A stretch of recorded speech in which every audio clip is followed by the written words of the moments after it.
graça e a paz. Em nosso curso básico de vida cristã, estamos no livro 5, Atos dos Apóstolos, capítulo 4, as primeiras perseguições. Na aula passada, nós fechamos o capítulo 3, a igreja revestida do Espírito. Tratamos dos seguintes assuntos. Tópico 1, a descida do Espírito Santo. O que estava acontecendo em Jerusalém quando a igreja foi revestida pelo Espírito Santo? No tópico 2, o sermão de Pedro.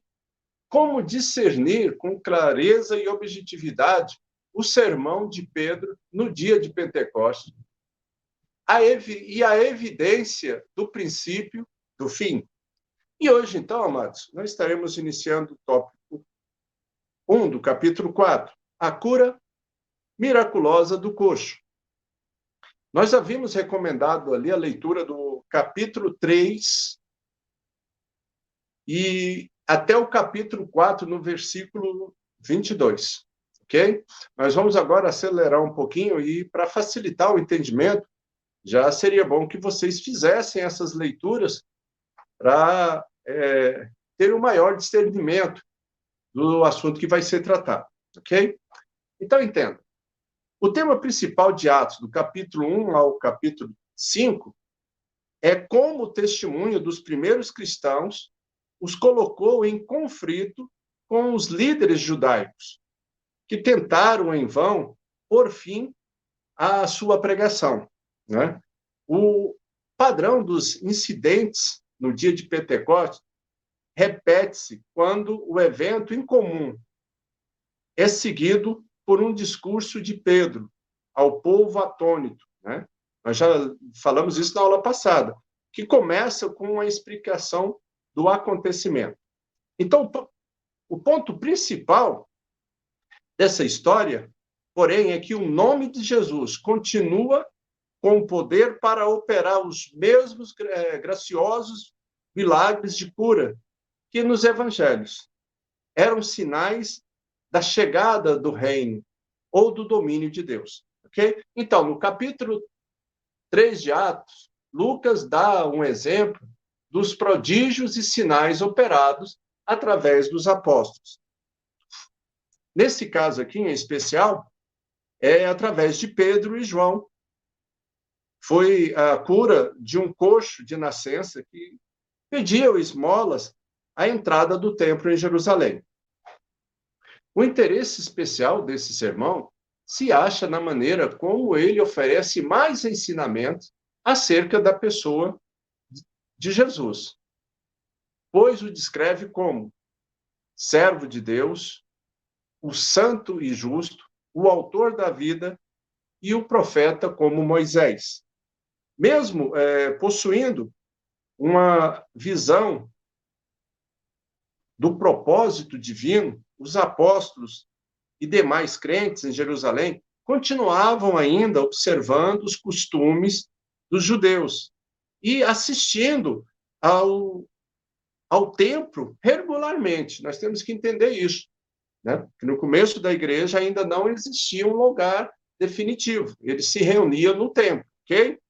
Então, em uma dessas tardes, quando Pedro e João para lá se dirigiram, à hora do sacrifício da tarde, às 3 da tarde, né?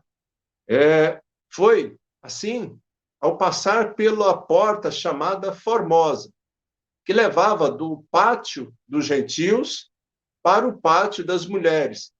A atenção deles foi atraída por um coxo de nascença, que ali, prostrado, pedia esmolas. Então, chamando-lhe a atenção, Pedro ordenou-lhe que se levantasse e andasse, invocando ali a autoridade de Jesus, o Messias, ajudando-o a erguer sobre os pés. E o coxo andou. E cheio de gozo pela nova força que sentia, ele elevou a voz em louvor a Deus, saltando de modo que todo o povo presente o observava. Entenda, amados. Naturalmente, foi grande a sensação visto como coxo, que agora andava desembaraçadamente, era muito conhecido pelos frequentadores do templo. né, pois estava ali há muito tempo. Então, aglomerou-se uma multidão na colunata de Salomão. Né? Para os irmãos que, às vezes, ainda não têm essa percepção, uma colunata é uma espécie de alpendre. Né? Talvez fique até mais difícil explicar alpendre, porque nas casas modernas não tem esse tipo de artefato. Né? Então, seriam colunas, uma parte, só a parte de cima coberta, as outras todas abertas. Né? Isso era uma colunata. Então, era ali da porta que dava acesso a chamado a colunata de Salomão, ou a porta de Salomão. Pedro aproveitou a ocasião para anunciar Jesus Cristo como o Messias, rejeitando, ou melhor, rejeitado e crucificado pelos judeus. Porém, agora, levado dentre os mortos, oferecendo remissão dos pecados e dando cumprimento às promessas proféticas feitas a Israel. Ok? Enquanto isso, o homem curado permanecia ali, ao lado, dando vigoroso testemunho da verdade que Pedro proclamava. Então, na ocasião, Pedro enfatizou que foi pelo poder do nome de Jesus que o coxo obtivera a cura, sendo este um sinal messiânico, patente, forte, latente ali, visto como todos podiam lembrar-se do que profetizara Isaías acerca da era do Messias. Isaías, no capítulo 35, versículo 6, a parte A. Os coxos saltarão como cervos. Ok? Então, observe. Os primeiros cristãos eram de nacionalidade judaica, ok? Se reuniam para o culto num dos pórticos do templo, ou seja, numa das portas do templo. Foi um privilégio cedido ou concedido aos vários grupos religiosos entre os judeus, que se reuniam para o estudo das escrituras do Antigo Testamento. Vamos entender isso. Então, no princípio, ninguém os molestava, porque consideravam que esses cristãos representassem uma seita dentro do judaísmo, e via vários grupozinhos menores ali, por mais fanático que a seita parecesse ser, ok? Mais tarde, portanto, os líderes do templo tiveram que abandonar essa ideia, né?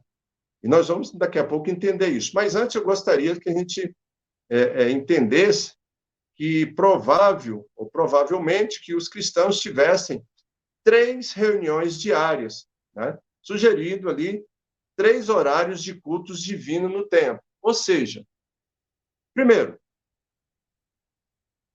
a terceira hora, a hora do sacrifício da manhã, começavam os serviços no templo, equivalente à hora nona para nós. E antes de eu passar para a segunda, vamos explicar uma coisa aqui para nós entendermos. Os judeus, o calendário deles, eles acompanham a transição do dia, né? É o calendário lunar. Então, o dia para eles começa às 18 horas para nós, ok? Então, das 6 da tarde às 6 da manhã é o período noturno. E eles contam 12 horas aí. Das 6 da manhã às 6 da tarde, mais 12 horas. Das 6 às 7, primeira hora. Das 7 às 8, segunda hora. Das 8 às 9, a terceira hora. Tá? Então, aí segue sucessivamente. Ao meio-dia, ou a hora sexta, havia um culto, provavelmente, de ação de graça. Foi a segunda. Então, e finalmente, a reunião de oração que coincidia com o sacrifício da tarde, ou a hora nona, ou às 15 horas da tarde para nós, onde eles encerrariam ali as atividades do dia, ok?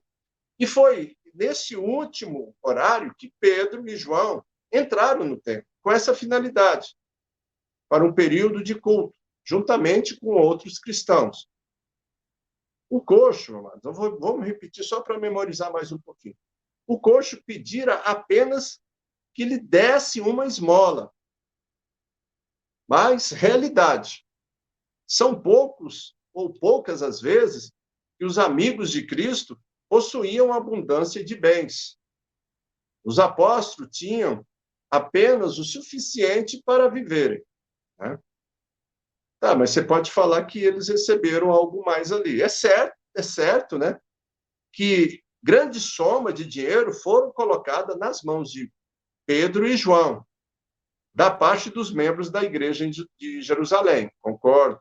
Mas nós temos que entender que o princípio lá é igual ao princípio hoje, né? Ou seja, todavia, não lhe pertenciam pessoalmente aqueles recursos. Os dois apóstolos aplicaram aquele dinheiro fielmente para os fins designados pelos ofertantes. Ok? Continuando, então, nossa história. Ouvir Pedro, lá em Atos, capítulo 3, versículo 6, a parte A.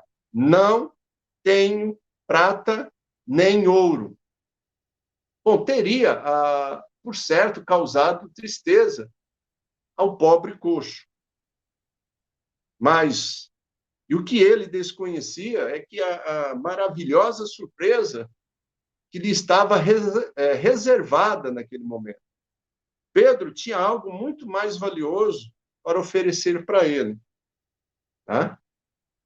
E com autoridade que lhe fora dada em nome de Jesus Cristo, Pedro intimou aquele homem tristonho a que se colocasse de pé e andasse, se levantasse e andasse. E assim foi. O coxo andou e os fiéis glorificaram a Deus pelo que aconteceu. Enquanto os demais judeus pasmavam diante do ocorrido.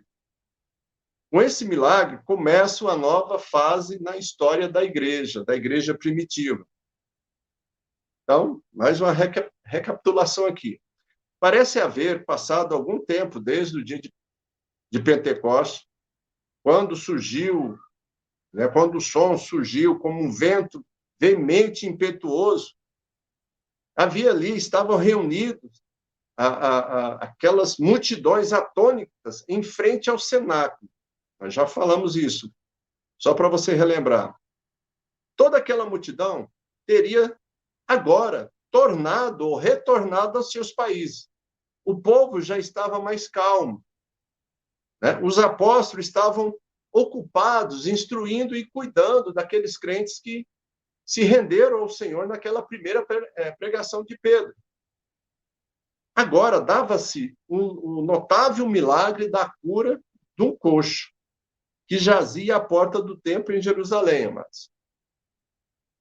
Face ao volume de pessoas que ocorreu ao templo, né, porque se espalhou muito rápido, por causa da cura do coxo de nascença, outra vez, ou seja, pela segunda vez, Pedro se levanta e faz uso da palavra e fala àquela multidão. Como havia feito na manhã do Pentecostes. Pedro começa a explicar sobre o poder que propiciou aquela cura, aquele coxo. Então, era o poder do Deus de Israel, glorificando o seu Filho Jesus Cristo, a quem os judeus haviam rejeitado, julgado e condenado à crucificação. Então, este Jesus agora, no meio deles, atuando com poder e vida.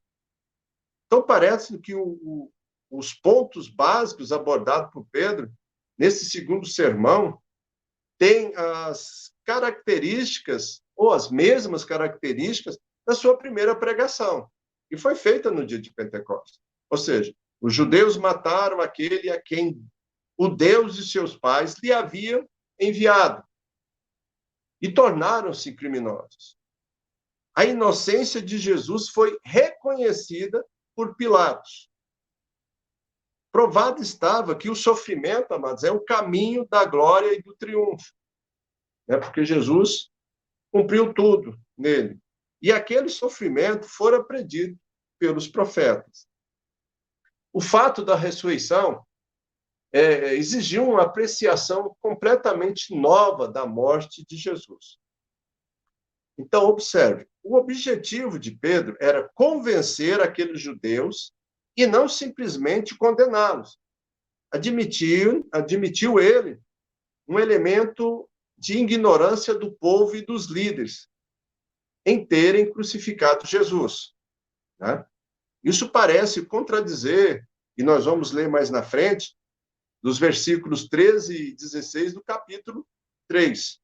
Mas, por certo, Pedro não estava inocentando os judeus. É certo que ele estava culpando e responsabilizando, melhor, culpando os responsáveis pela a maldosa rejeição daquele cuja inocência, nós vimos, fora reconhecida por Pilatos. À vista do tamanho pecado contra a luz, via-se claramente que eles não estavam percebendo bem o que fizeram.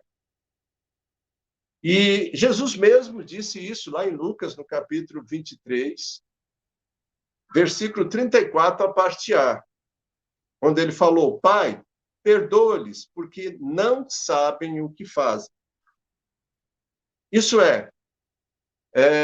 não estavam, na realidade, compreendendo o que estavam fazendo. Daí a procedência da advertência de Pedro, que os convidavam ao arrependimento e a voltar para Jesus. Ok? A ação de Deus agora criou as condições mediante as quais os judeus podiam arrepender-se e serem perdoados pelos seus pecados.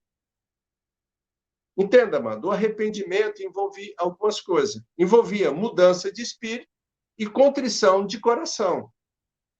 A volta referia-se à conversão, à mudança de rumo, de atitude, mudança da mente que estava intimamente relacionada com a mudança do rumo da nossa vida. Os resultados dessa mudança de mente seria o perdão de seus pecados e o estabelecimento do reino de Deus no coração, em nosso coração. Na parte final do sermão, Pedro trata de assuntos relacionados aos israelitas, concernente ao estabelecimento do reino de Deus de forma global. Atos, capítulo 3, versículo 21. Diz assim: a qual é necessário que o céu receba até aos tempos da restauração de todas as coisas, de que Deus falou por boca de seus santos profetas, desde a antiguidade, né? Então, fala da restauração de todas as coisas.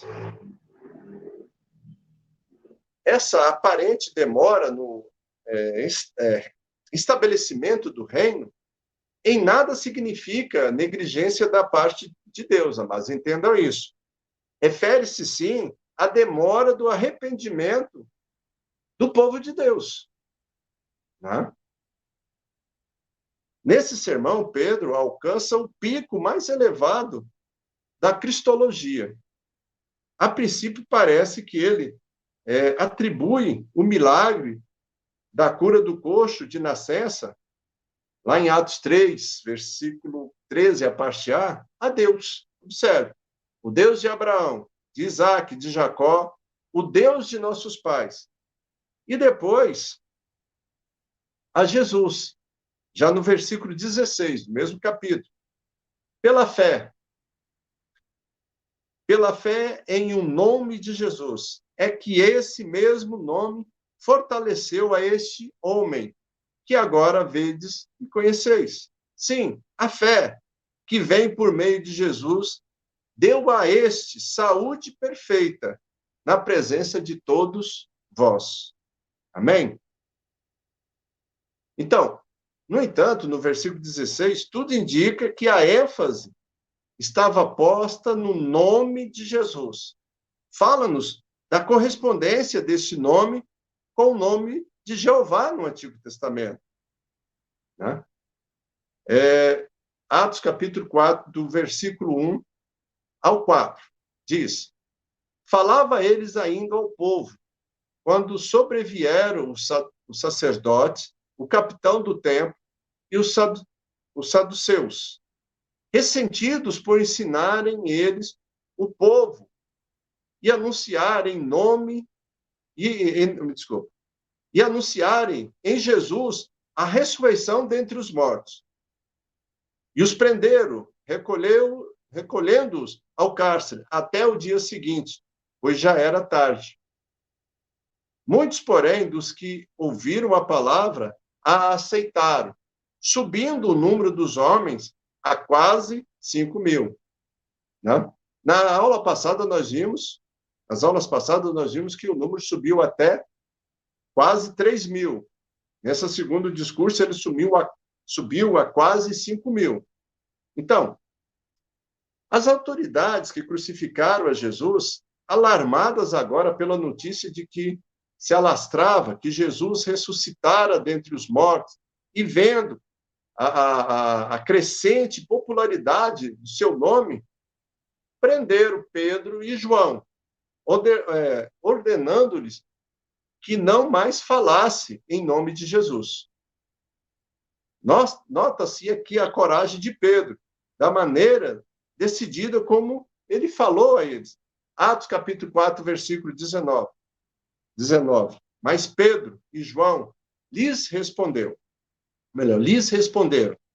julgai se é justo diante de Deus ouvir-vos antes a vós outros do que a Deus. Mas o ponto interessante aqui, observe. Este é o mesmo Pedro que poucas semanas antes, naquele mesmo lugar, perante as mesmas pessoas, ficara acovardado perante a zombaria de uma moça e negara o seu mestre, negara Jesus. Agora, sem vestígio de medo, desafiam com autoridade aos que mataram o seu mestre. Né? Em meio ao sermão de Pedro, antes que os convertidos se manifestassem, os sacerdotes, com os guardas forçando o seu caminho no meio da multidão, levaram Pedro e João presos. Olha bem, por perturbação da ordem e pregação de heresia. Né? Daria até para fazer uma comparação nos tempos atuais, ou seja, eles foram presos por fake news. Não podia expressar as suas opiniões, os seus pontos de vista, e foram presos por perturbação e fake news, em outras palavras, tá? Voltando aqui. Note que os sacerdotes pertenciam ao partido dos saduceus, que não acreditavam na ressurreição dos mortos, assunto predominante na mensagem de Pedro.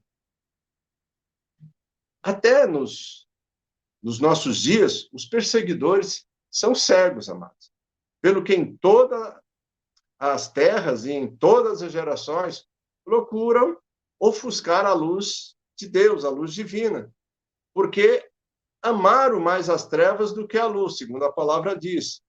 E foi a proclamação de Jesus dentre os mortos que levantou contra os apóstolos aqueles que o crucificaram. A ressurreição de Jesus foi o ponto central do sermão pentecostal de Pedro e a prova convincente da obra messiânica de Jesus. Atos capítulo 3, versículo 15. Dessartes, mataste o autor da vida, a quem Deus ressuscitou dentre os mortos, do que nós somos testemunhas. E em sua defesa, perante o conselho, eles arguíram o seguinte, Atos capítulo 4, versículo 10. Tomai conhecimento, vós todos, e todo o povo de Israel, de que, em nome de Jesus Cristo, o Nazareno, a quem vós crucificaste e a quem Deus ressuscitou dentre os mortos. Sim, em seu nome é que este está curado perante vós. Então, a pregação dos apóstolos era chamada testemunho da ressurreição de Jesus. Em Atos, no capítulo 4, versículo 33, nós temos: com grande poder, os apóstolos davam testemunho da ressurreição do Senhor Jesus. E em todos eles haviam abundante graça. Foi assim, amados. Foi assim na defesa de Pedro, ao comparecer perante as autoridades pela segunda vez, né? Lá em Atos, no capítulo 5, verso 30, o Deus de nossos pais ressuscitou a Jesus, a quem vós matastes, pendurando no madeiro. Né? Então, a gente começa a observar. A visão de Cristo ressuscitado veio posteriormente converter a Paulo. E Pedro pregou a ressurreição de Cristo a Cornélio, o centurião. Né? E a família dele toda se converteu. Em Atos, no capítulo 4, verso 5, diz: no dia seguinte, reuniram-se em Jerusalém as autoridades, os anciões e os escribas. Então, no dia seguinte, Pedro e João compareceram diante do concílio religioso dos judeus, chamado Sinédrio. A acusação é sugerida na seguinte questão ou pergunta, de Atos, capítulo 4, versículo 7. E pondo-os perante eles, os arguíram: com que poder ou em nome de quem fizeste isso? Com que poder ou em nome de quem fizeste isso? Qual é a fonte que supriu o poder para curar esse coxo? Esses apóstolos são verdadeiros profetas do Senhor ou simples enganadores que pregam a idolatria? Então, amados, observe, a pergunta visava tornar os apóstolos culpados do que estava acontecendo. O que estava acontecendo? A cura de um coxo de nascença. Né? Se os apóstolos, vamos analisar, se os apóstolos respondessem: o coxo foi curado em nome do Senhor Deus, o que aconteceria com eles? Eles seriam libertos. Mas, se, porém, insistissem em afirmar que fora curado em nome de Jesus, que o homem fora curado, ou seja, eles seriam acusados de blasfemar contra Deus dos judeus. Olha a situação. Então, atribuir um milagre a Jesus seria atrair sobre si a condenação sofrida por Jesus. Mateus, no capítulo 12, versículo 24.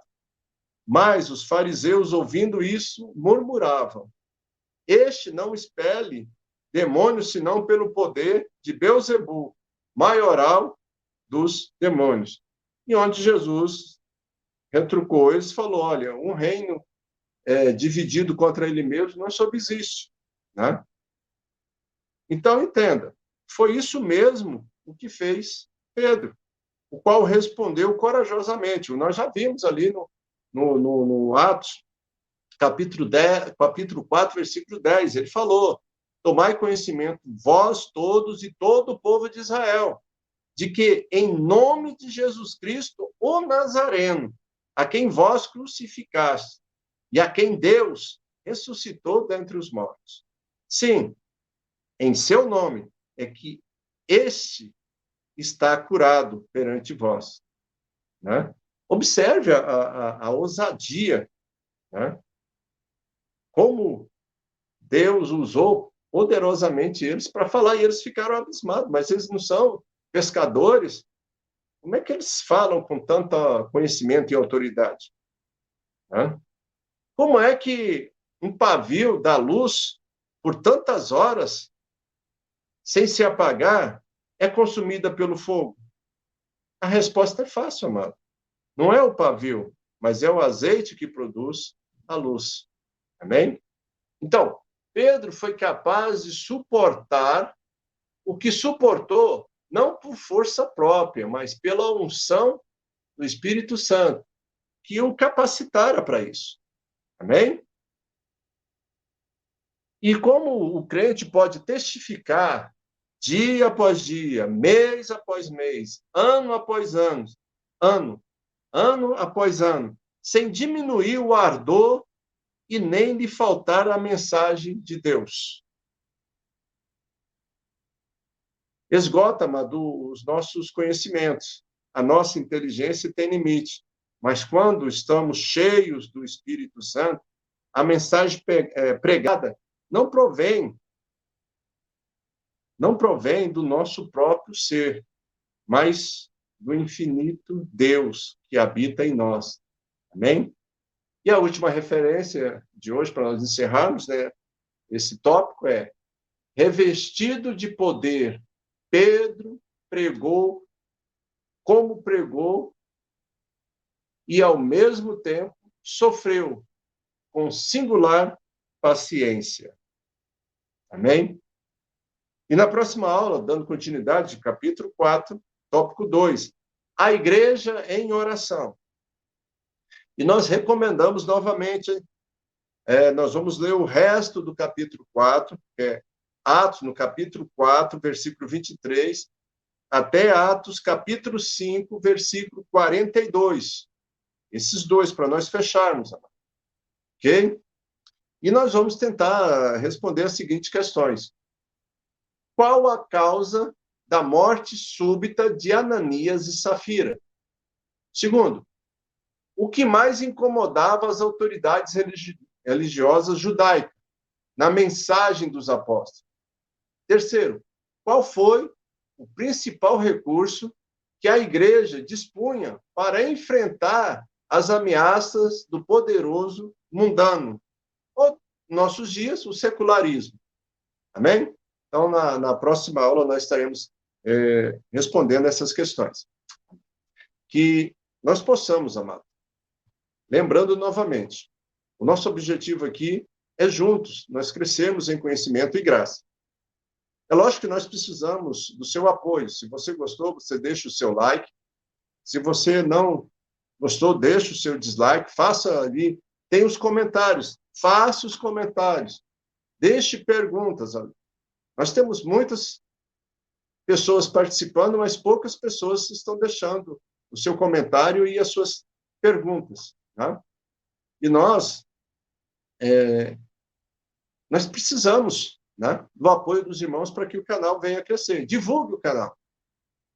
Estude essas lições com seus amigos, parentes, para que eles possam ter também a oportunidade de reconhecer o que Jesus Cristo fez por elas.